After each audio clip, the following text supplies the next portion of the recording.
लोक कला केंद्र के प्रस्तुति।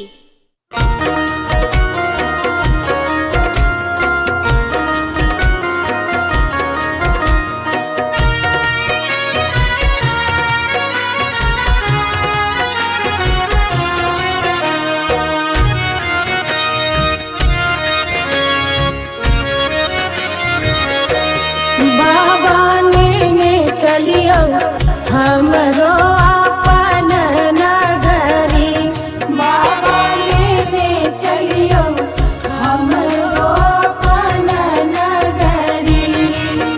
अपन नगरी हो झारखंड डगरी, अपन नगरी हो झारखंड डगरी। बाबा हमरो अपन नगरी, बाबा लेने चलियो हमरो अपन नगरी।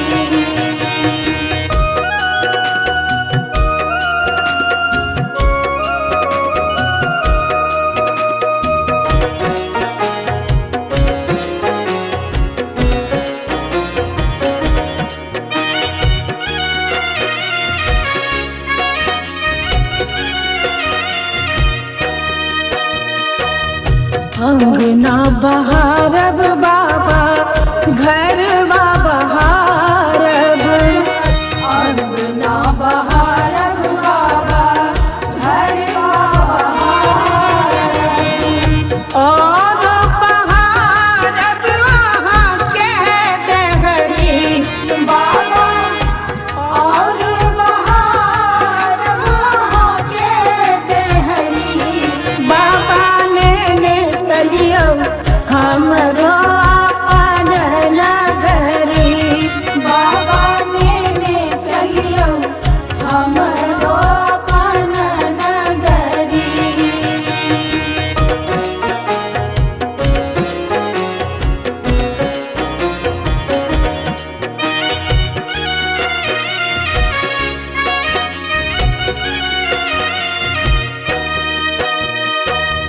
वहाँ के नगर में बाबा गंगा नहायब, वहाँ के नगर में बाबा गंगा नहायब। जल भरिया नब भरी गगरी, बाबा जल भरिया नब भरी गगरी। बाबा चलियो हमरो अपन नगरी, बाबा लेने चलियो हमरो अपन नगरी।